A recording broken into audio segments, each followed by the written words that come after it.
வணக்கம் நண்பர்களே. இன்றைக்கி நம்ம வீடியோவில் என்ன பார்க்க போகிறோன்னா, நம்ம வீட்டில் வந்து ஒரு வெள்ளை கலர் கிராப் கோழி வந்து அடை வச்சுருந்தோம். அது இப்போ குஞ்சு பொரிச்சிட்ருக்கு. வாங்க எவ்வளோ குஞ்சு பொரிச்சிருக்குன்னு பார்க்கலாம். அதுக்கு முன்னாடி இந்த கூடையில் வந்து ஏதோ ஒரு கோழி வந்து முட்டை விட்டு போயிருக்கு. அதை எடுத்து வச்சுட்டு இவனை வந்து திறந்து பார்த்தா பயங்கரமாக கொத்துறான். இவன் கொஞ்சம் கோவக்காரன் தான். பயங்கரமாக கொத்து வாங்கிட்டேன். சரி இருந்தாலும் எத்தனை குஞ்சு பொரிச்சிருக்குன்னு பார்க்குறதுக்காக எடுத்து வந்து வெளில விட்டேன். ஃபஸ்ட்டு வந்து ஒரு குஞ்சை எடுத்து வெளில விட்டுட்டு அதுக்கப்புறம் தான் இவனை எடுத்து வெளில விடணும். இல்லைனா வந்து என்ன பண்ணுவான்னா, சுற்றி சுற்றி வந்துக்கிட்டே இருப்பான் கூடையை. வீடியோ எடுக்க விட மாட்டான். அவன் வந்து கொத்திக்கிட்டே இருப்பான். ஸோ அதனால் வந்து ஒரு குஞ்சை எடுத்து வெளில விட்டுட்டு அதுக்கப்புறம் வந்தால் 17 முட்டை வச்சுருந்தோம். அதில் வந்து 3 முட்டை மட்டும் இன்னும் பொரிக்கல. மற்றதெல்லாம் குஞ்சு எல்லாமே பொரிச்சிருக்கு. 3 முட்டையில் வந்து 3 முட்டையுமே மூக்கு விட்டுருக்கு. இதோ பாருங்கள், ஒரு முட்டையை எடுத்து பார்த்துட்டு இருந்தேன். 3மே மூக்கு விட்டுருக்கு. இன்றைக்கி நைட்டு பொரிச்சிரும் போல். ஸோ அதனால் வந்து திருப்பியும் அது எல்லாத்தையும் வந்து அதிலேயே வச்சுட்டு அப்புறம் இவனுங்களெல்லாம் பிடிச்சி வீடியோ எடுத்துகிட்டு இருந்தேன். இவனுங்க எல்லாருமே க்யூட்டாக இருந்தானுங்க.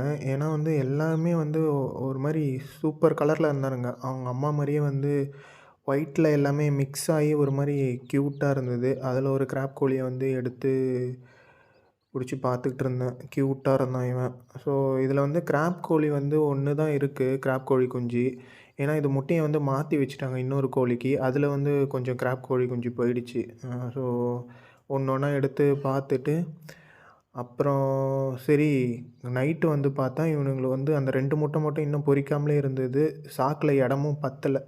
எடுத்து கீழே விட்டுட்டு கொஞ்ச நேரம் தண்ணியும் தீனியும் வைப்போம் அப்படின்னு சொல்லிட்டு கீழே விட்டேன்.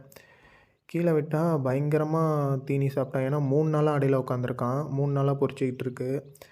சரி அப்படின்னு சொல்லிட்டு தண்ணி வைப்போம் அப்படின்னு சொல்லிட்டு தண்ணி எடுத்துகிட்டு வந்து அவனுக்கு தண்ணியை வச்சேன். இந்த 2 முட்டையை மட்டும் மணலில் மாற்றி வச்சுட்டு, இந்த 2 முட்டை இன்னும் பொரிக்கல. அதனால் மணலில் போய் அள்ளிட்டு வந்து அதை கொஞ்சம் சூடு பண்ணி அதுக்கப்புறம் வந்து அந்த 2 முட்டையும் அதில் வச்சுட்டு தண்ணி கொஞ்சம் கொடுத்தேன். தண்ணி வந்து நல்லாவே குடித்தான். ஏன்னா வந்து 3 நாளாக உட்காந்துருக்கான்ல. ஸோ அதனால் வந்து தண்ணி குடிச்சிட்டு சரி இப்போ மண் கொட்டிட்டு கொஞ்சம் இடம் இருக்கும். சாக்கு இருந்ததுனால இடம் இல்லை. ஸோ அதனால் வந்து மண் கொட்டி விட்டுட்டா கொஞ்சம் மிதிக்காமல் இருப்பான். குஞ்சுங்களுக்கு எதுவும் ஆகாதுன்னு சொல்லிட்டு திருப்பியும் அந்த கூடையிலே எடுத்து எல்லா குஞ்சுங்களையும் விட்டுட்டேன். அதுக்கப்புறம் அவனும் ஏறி தானாகவே குதிச்சிட்டான். கிராப் கோழியை பொறுத்தவரையே நம்ம எத்தனை முட்டை வைக்கிறோமோ அது எல்லாமே பொரிச்சிரும். மோஸ்ட்லி ஒரு முட்டை தான் வீணாக போகும். அப்படி இல்லைனா எல்லாமே பொரிச்சிரும். ஸோ இந்த குஞ்சுங்கள்லாம் உங்களுக்கு வேணும்னா மேலே இருக்க நம்பரை கான்டாக்ட் பண்ணி வாங்கிக்கோங்க நண்பர்களே.